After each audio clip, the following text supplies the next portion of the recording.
नोंदवला। पदवीधर आमदार निवडणूक असल्याने आमदार सतीश चव्हाण यांनी मराठवाड्याच्या दौऱ्यावर असताना भोकरदन तालुक्यातील विना अनुदानित शिक्षकांनी न्यू हायस्कूल समोरच आमदार सतीश चव्हाणांना काळे झेंडे दाखवल्याने चव्हाण संतप्त झाले होते। शिक्षकांनी निवेदन सादर केले। यानंतर शिक्षक आपलं मत व्यक्त करत असताना चव्हाण यांनी त्यांना चांगलाच दम भरलाय। आता तुम्हीच बघा कसा भरलाय दम। नेमके काय म्हणाले आमदार सतीश चव्हाण? दर मंगळवार बुधवार आम्ही तिथे जातोय। हे सगळं झाल्यानंतर आमचीच बैठक झाली। आम्ही मागे लागलो की बाबा ते प्रचलित शब्द काढल्यानंतर किती बोजा येतो। मागच्या 19 महिन्याचा असा आहे सरकारमध्ये जेव्हा घोषणा होते की मागच्या 1 एप्रिल पासून 13 सप्टेंबर भाजपने काय दिलं?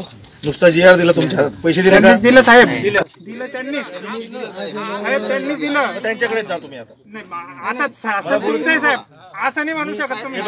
शासन तुमचं आहे। मी काय इलेक्शन मध्ये घाबरणार माणूस? तुम्ही कसं बोलताय तसं आम्ही बोलताय। मी काय इलेक्शन मध्ये घाबरणारा माणूस नाही। विना अनुदानित शिक्षकांशी बोलत असताना म्हणाले की सरकारच्या तिजोरीवर कर्ज बोजा झालाय।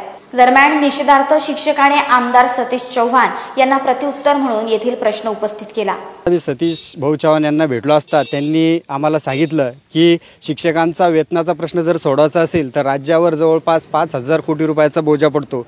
मी या ठिकाणी शिक्षक संघटनेच्या वतीनं व माझ्या पूर्ण शिक्षकांच्या बांधवाच्या वतीनं शासनाला त्यांच्या माध्यमातून प्रश्न विचारतो की साहेब आपण याचं उत्तर द्यावं की राज्यावर जर शिक्षकांचे पगार करण्यासाठी आपल्यावर जर 5,000 कोटी रुपयाचा बोजा पडत असेल तर या कोरोना काळामध्ये आमदार व खासदार यांचे पगार थांबले का? यांची महागाई भत्ते थांबले का? व या आमदारांना गाड्या घेण्यासाठी 30-30 लाख रुपयाचं बिनव्याजी कर्ज कसं मिळतं? याचं उत्तरसुद्धा या ठिकाणी आमदार सतीश चव्हाण यांनी अजितदादाकडे विचारावं व शिक्षकांचं जे काही अन्याय झालेला आहे या अन्यायाला जबाबदार पूर्णपणे या ठिकाणी हे शासन आहे आणि या शासनाचा निषेध म्हणून आज आम्ही त्यांना काळे झेंडे दाखवले आणि याचं उत्तर येणं हे पूर्णपणे या ठिकाणी या शासनाची जबाबदारी आहे।